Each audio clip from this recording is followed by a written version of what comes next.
तो देखिए ये जो संडे रिवीजन हम लोगों का है, इसमें हम एक ब्रीफ रिवीजन करेंगे। ठीक है, कैसा रिवीजन करेंगे? ब्रीफ रिवीजन करेंगे। और इसमें ये समझिएगा कि जितनी चीजें हम बताते हैं, ठीक है, जिन पॉइंट्स को हम यहाँ डिस्कस करते हैं, जिन राइटर्स के विषय में जो चीजें हम लोग बात करेंगे, वो आपको पॉइंट टू पॉइंट बिल्कुल टिप्स पे होना चाहिए, जबान पे होना चाहिए, एकदम से रटा हुआ होना चाहिए। मीन्स कि ये आपके सिलेबस का एकदम क्रीम पार्ट है।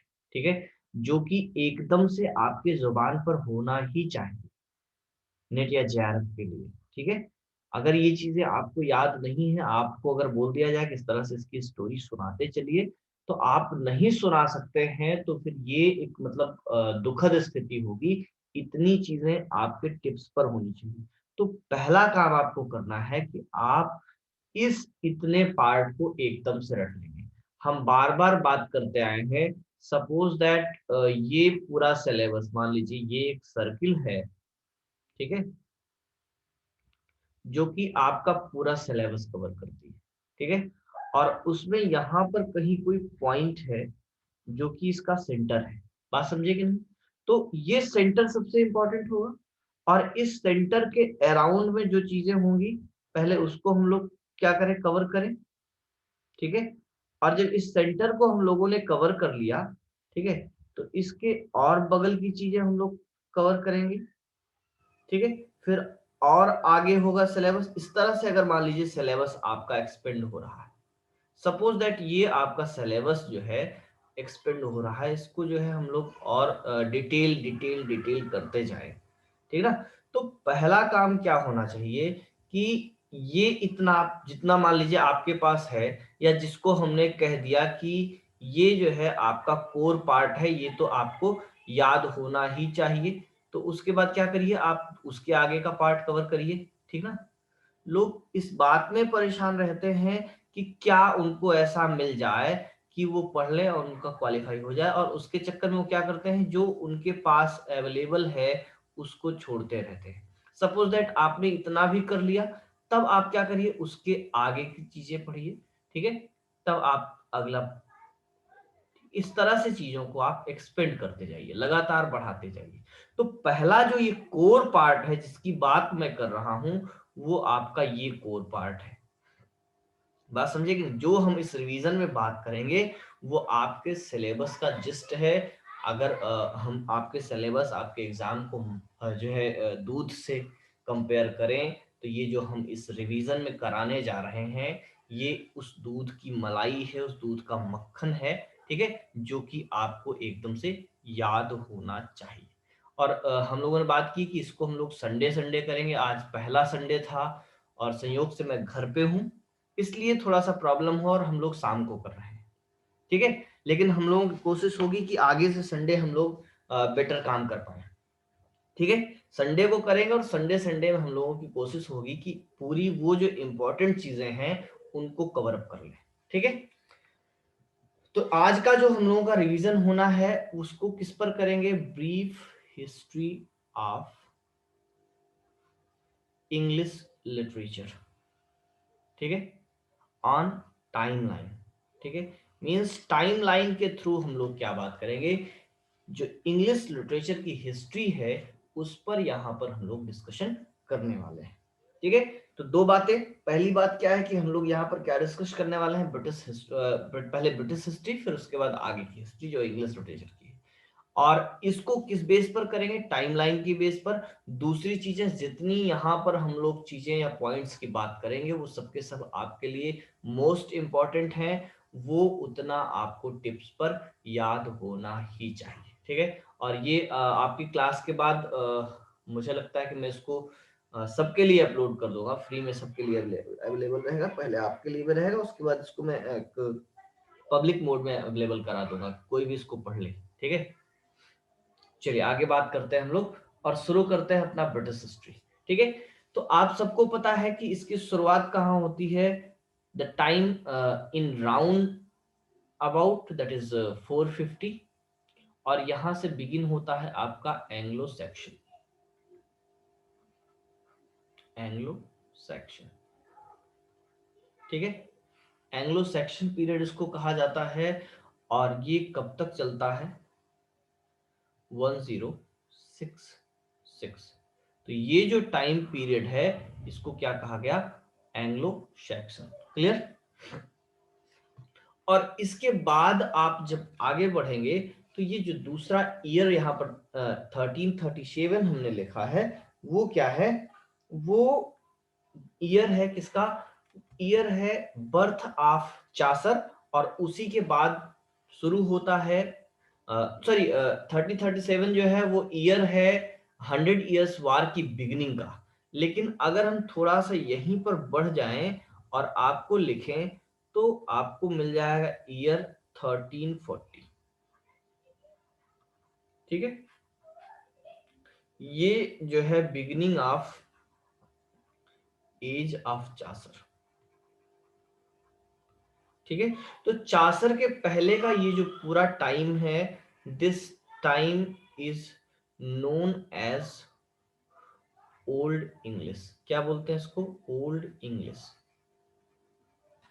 और ये जो पार्ट है इसको कहते हैं एंग्लो नॉर्मन।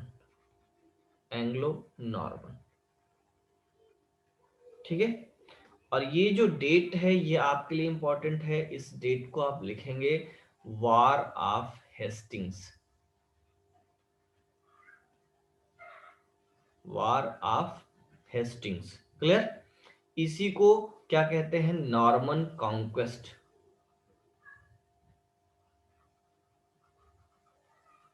ठीक है, बात समझ में आ गई? यहां पर किंग कौन बनता है? किंग बनता है विलियम ऑफ नॉर्मैंडी।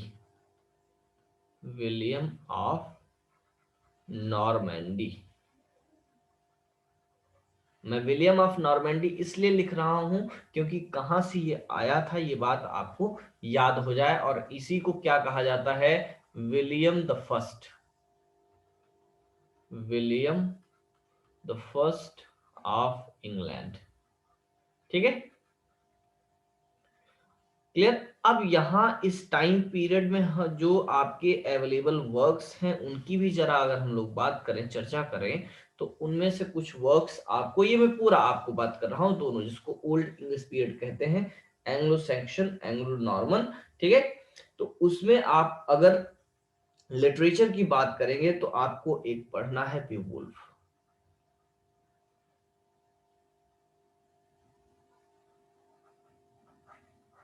ठीक है, Beowulf is the first epic in English. ठीक है, और ये जो है प्रॉपर इंग्लिश में नहीं है, ओल्ड इंग्लिश का एपिक है, और इसका जो टाइम है वो लगभग 7th सेंचुरी। ठीक है, 7th सेंचुरी के लगभग में माना जाता है। दूसरा जो आपको लिखना है वो है विडसिथ। ठीक है, ये वर्क्स आपको नाम याद रहने चाहिए। ठीक है,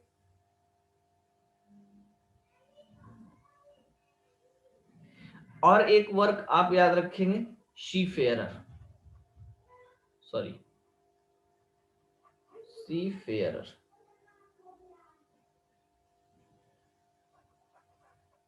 ठीक है,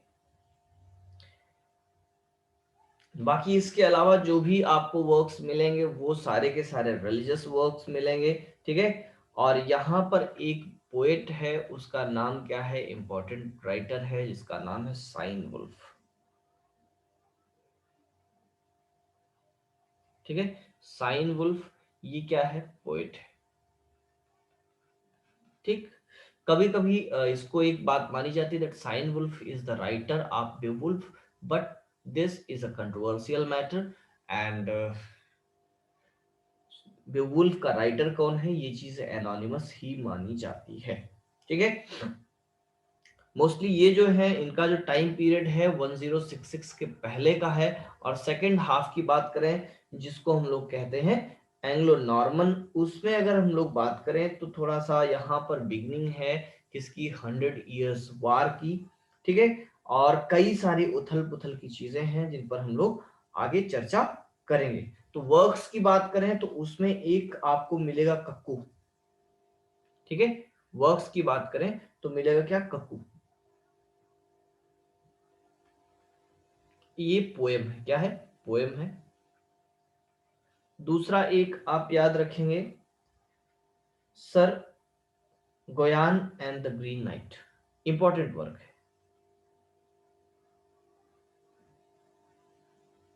sorry sorry sorry,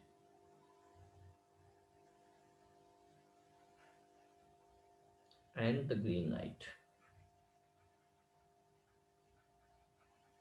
green Knight, ठीक है। तो ये इंपॉर्टेंट वर्क है। टाइटल बेसिकली आपको यहां से चीजें देखनी, बहुत डिटेल में यहां से आपको ना पढ़ना है और ना ही कोई क्वेश्चन डिटेल से आएंगे, ठीक है, क्लियर। अब यहां तक तो इतनी बातें थी जिसको हम लोग सिंपली खत्म कर सकते हैं, क्या, एंग्लो सेक्शन, एंग्लो नॉर्मन, जिसको कहते हैं ओल्ड इंग्लिश, ठीक है। इतनी बातें आपको बेसिकली पता होनी चाहिए। अब यहां पर एक बात ध्यान रखेंगे, ये एज ऑफ चासर बिगिन कहां होता है, 1340 में बिगिन होता है, बट यहीं पर एक आपको ईयर मिलता है, क्या, 1337, ठीक है। तो 1337 की बात हम लोग करते हैं आगे। देखिए बीच में आपका अगर कहीं कोई क्वेश्चन आता है तो आप तुरंत जो है उस क्वेश्चन को आप हैंड रेज करके या फिर माइक को अनम्यूट करके या फिर जो है किसी मैसेज के माध्यम से आपको पूछ लेना, कोई दिक्कत नहीं है, ठीक है। तो नेक्स्ट जो डेट मैंने आपको बात की कि 1337, तो ये जो इंपॉर्टेंट डेट है और यहां से बिगिन होता है 100 इयर्स वार, 100 इयर्स वार। देखिए ईयर्स पे एपोस्ट्रोफी लगेगा, ठीक है। 100 इयर्स वार किसके किसके बीच था, England and France, England and France, ठीक है। बाकी हम लोग हिस्ट्री नहीं पढ़ रहे हैं, हम लोग बेसिक चीजें पढ़ेंगे। और ये एक चीज क्या है इसमें याद रखना है, series of wars, series of wars, ठीक है। वार की एक सीरीज है, ठीक है, लास्टेड मोर देन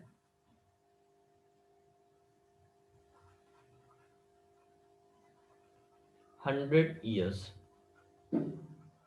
ठीक है। 100 इयर्स से ज्यादा ये चलता है। एंड कब होता है, यहीं पर एंड की डेट हम लिखा देते हैं। एंड होता है ये अगली सेंचुरी में जाकर के, जहां पर डेट थी 1453, ठीक है, याद रखिएगा 1453, क्लियर। बात यहां पर सिर्फ इतना याद रखना है और कुछ नहीं याद रखना है।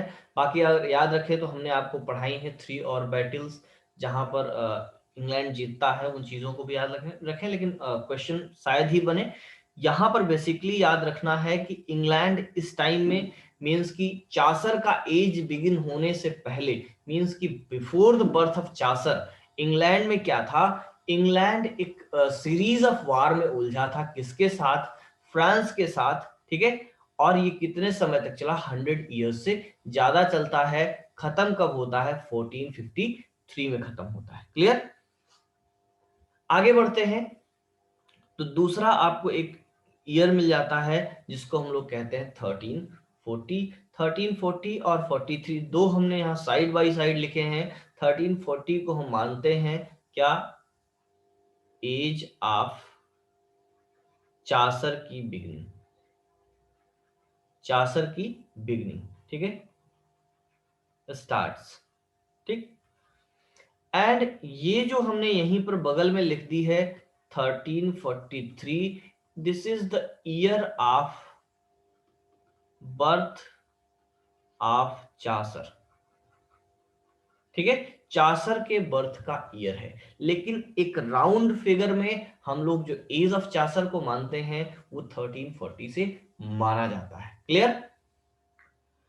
इतनी सी बातें चासर के विषय में हम लोग इनके वर्क्स में आगे चर्चा करेंगे। बहरहाल हिस्ट्री के नाम पर इतनी बातें आपको याद होनी चाहिए।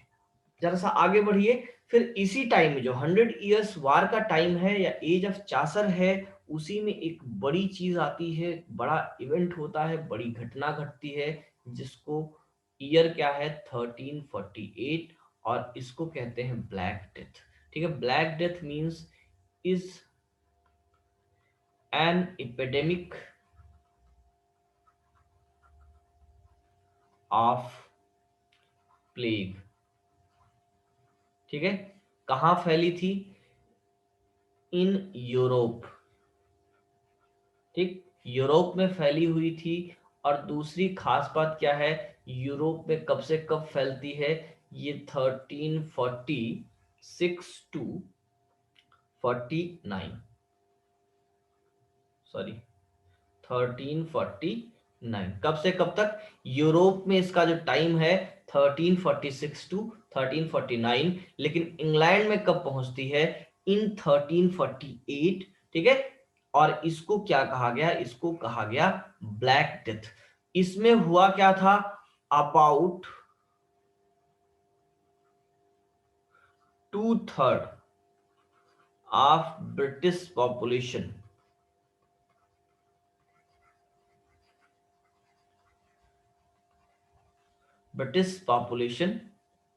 डाइट। ठीक है, मतलब अगर वहां पर कितने लोग थे? 3000 की अगर मान लीजिए जनसंख्या थी, तो उसमें से बचे कितने? केवल 1000 बचे, 2000 जो है क्या हो गए? मर गए। बात समझ में आई? क्लियर? तो ये था असर उस एपिडेमिक का इन द ईयर्स 1348। क्लियर है? तो यहां पर हम लोगों ने एक पहला एज देखा था एंग्लो सेक्शन, एंग्लो नॉर्मन। उसके बाद हम लोग बात कर रहे हैं एज ऑफ चासर की। एज ऑफ चासर में क्या क्या होता है? एज ऑफ चासर हम लोगों ने देखा कि बर्थ कब है चासर की? 43। एक राउंड ऑफ में हम क्या मानते हैं कि 1340 से एज ऑफ चासर बिगिन होता है। उसके पहले की एक घटना बिगिन होती है जिसको कहते हैं 100 ईयर्स ऑफ वार। ठीक है, कब बिगिन होता है? 1337। यहीं पर एक बड़ी चीज मिलती है आपको 1381। 1381 दो चीजों के लिए जाना जाता है। एक पहला जिसको कहते हैं पीजेंट्स रिवोल्ट्स,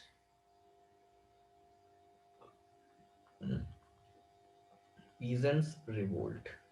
ठीक है, किसानों का विद्रोह था। ठीक, दूसरा जो है इसको कहते हैं लोलार्डिज्म,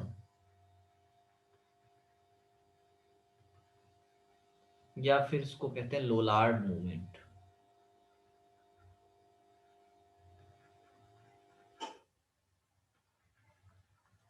इसी को लोलार्डी भी कहा जाता है। क्या कहा जाता है?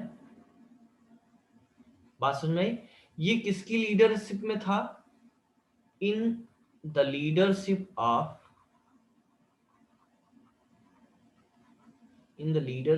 Of John Wycliffe.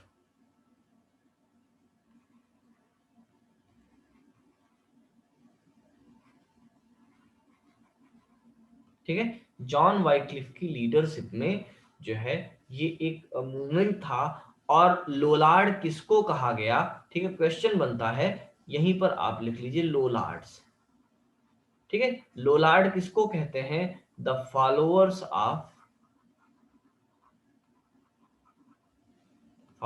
Of John Wycliffe. John Wycliffe के फॉलोअर्स को क्या कहा जाता है? लोलार्ड्स। ठीक है, और यही मूवमेंट था लोलार्ड्स मूवमेंट। और यही 1381 में क्या होता है? Peasants revolt. और इन सारी चीजों का जो है एक रीजन क्या था? इन सारी चीजों के पीछे रीजन था डिससेटिस्फैक्शन। डिससेटिस्फैक्शन क्यों आया? बिकॉज यहां पर आई ब्लैक डेथ। ब्लैक डेथ से क्या हुआ? यहां पर दो प्रॉब्लम आई। एक तो यहां पर जो रिलीजियस बिलीफ था उसको बड़ा धक्का लगा, बिकॉज कि इसके पहले जो प्रीस्ट थे वो क्या करते थे? पार्डन बेचा करते थे, और तमाम तरह की जो है करप्शंस थे रिलीजन में। ठीक है, तो वहां पर होता क्या है कि ब्लैक डेथ आने पर सब एकदम से लेवलर की तरह सब मर गए, 2/3 पॉपुलेशन मर गई। तो यहाँ पर रिलीजन पर क्वेश्चन मार्क लगा कि अगर हमने पार्डन ले रखा है तो व्हाई आई एम डाइंग। ठीक है, दूसरा पीजेंट्स रिवोल्ट का एक बड़ा कारण यही था कि जब 2/3 पॉपुलेशन मर गई, ठीक है, 2/3 पॉपुलेशन जब खत्म हो गई तो यहाँ पर प्रॉब्लम क्या हुआ कि मजदूर लेबरर मिलने बंद हो गए, ठीक है। जब लेबरर नहीं मिले, लेबरर की जो है वेजेस वेरी हाई हो गई, तब वहां पर किसानों का एक बड़ा विद्रोह होता है, ठीक है। ये इतनी बातें आपको याद रखनी है। आगे बढ़ते हैं, दूसरा आता है 1382। 1382 में एक जो बड़ी चीज आती है वो है बाइबल, ठीक, कौन सी बाइबल यहां पर आती है, जॉन वाइक्लिफ्स बाइबल।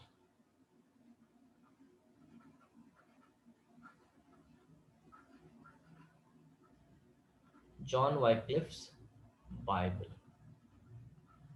ठीक है। ये एक्चुअली में एक ट्रांसलेशन था, कंप्लीट ट्रांसलेशन नहीं था, सिर्फ आपको ये ईयर याद रखना है, बाद में इसको इनके स्टूडेंट्स ने, इनके फॉलोअर्स ने पूरा किया था। क्लियर? तो आगे बढ़ते हैं, सिर्फ इतनी सी बात यहां ध्यान रखनी है।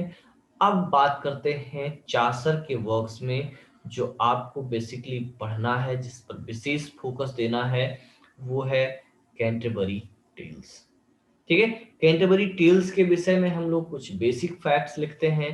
पहली बात क्या है, इनकम्प्लीट वर्क है। कैसा है? इनकम्प्लीट है, incomplete work.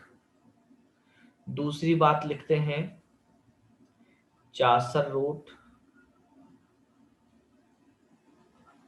This work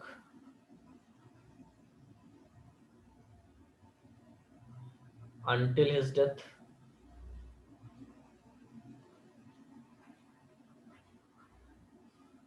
in 1400, ठीक है। 1400 में चासर अपनी डेथ तक इसको लिखता है, ठीक है। जब डेथ तक लिखता है तो इसका पब्लिकेशन कब होता है? पोस्ट ह्यूमस इनकम्प्लीट पब्लिकेशन,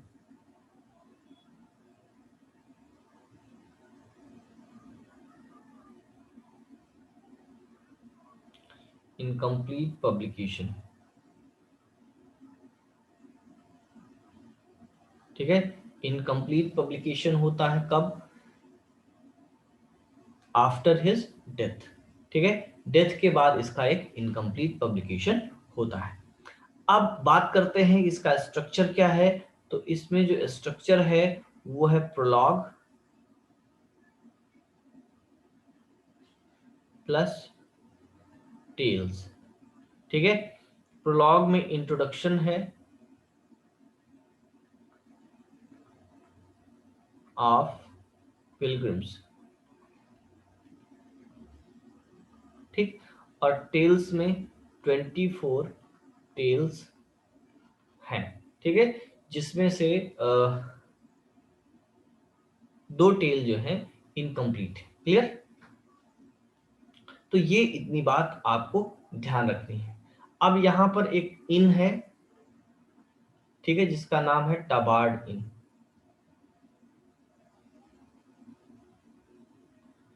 टबार्ड इन, ठीक है। इसी इन में ये लोग मिलते हैं, कहां पर जा रहे हैं? दे आर गोइंग टू, अच्छा पिलग्रिम्स यहां पर हमने लिखा, यहीं पर लिख लीजिए कहां जा रहे हैं, गोइंग टू कैंटरबरी, कैंटरबरी जा रहे हैं। और कैंटरबरी में क्या है? Shrine of Saint Thomas Becket, Thomas a Becket, ठीक है, थॉमस ए बेकेट। अब इनका पूरा पूरा नाम एग्जाम में एक बार पूछा गया है, Thomas Becket, Thomas a Beckett, इस तरह के ऑप्शन में दे करके पूछा गया। कहां पर जा रहे थे ये सबके सब? कितने पिलग्रिम्स थे, कहां जा रहे थे? कैंटरबरी। और कैंटरबरी में क्या है? सेंट थॉमस ए बेकेट का एक श्राइन है। क्लियर? इतनी बातें आपको एकदम परफेक्ट। अब नंबर ऑफ पिलग्रिम्स भी पूछा जाता है, आप लिखिएगा 29, 29 को आप डैश करके लिखिएगा प्योर पिलग्रिम्स, ठीक है। +2, +2 कौन थे? ये 2 में 2 थे, एक थे mister Chaucer, Chaucer the Pilgrim,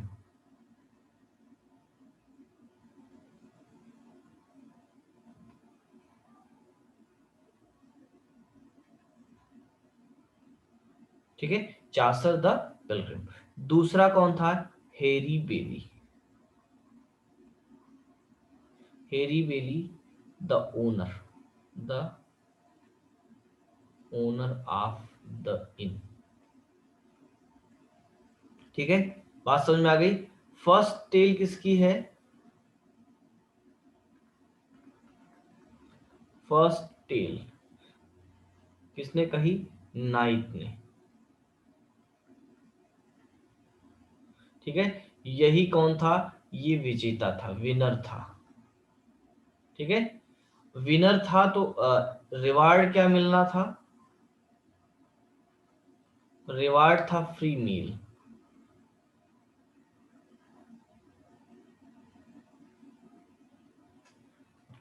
reward जो था उसको क्या था यहाँ पर?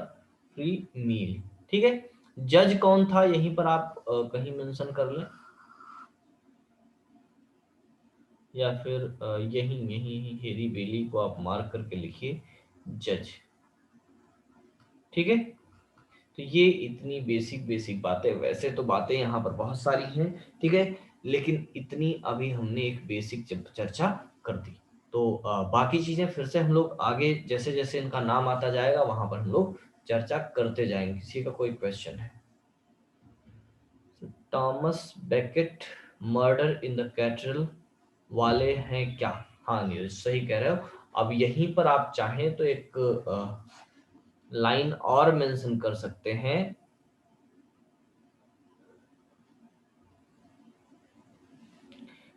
यहीं पर आप मेंशन कर लें, his murder is the subject of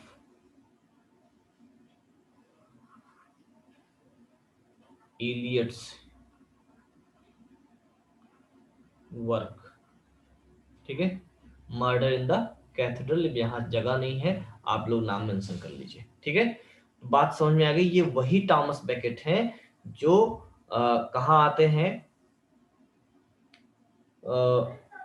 TS Elliot के वर्क में। ठीक है, मर्डर इन द कैथेड्रल। ठीक है, बात समझ में आ गई। तो ये इतनी बातें आप लोग विशेष रूप से याद रखें। अच्छा, एक क्वेश्चन जरा बात जनरल सी बात पूछते हैं।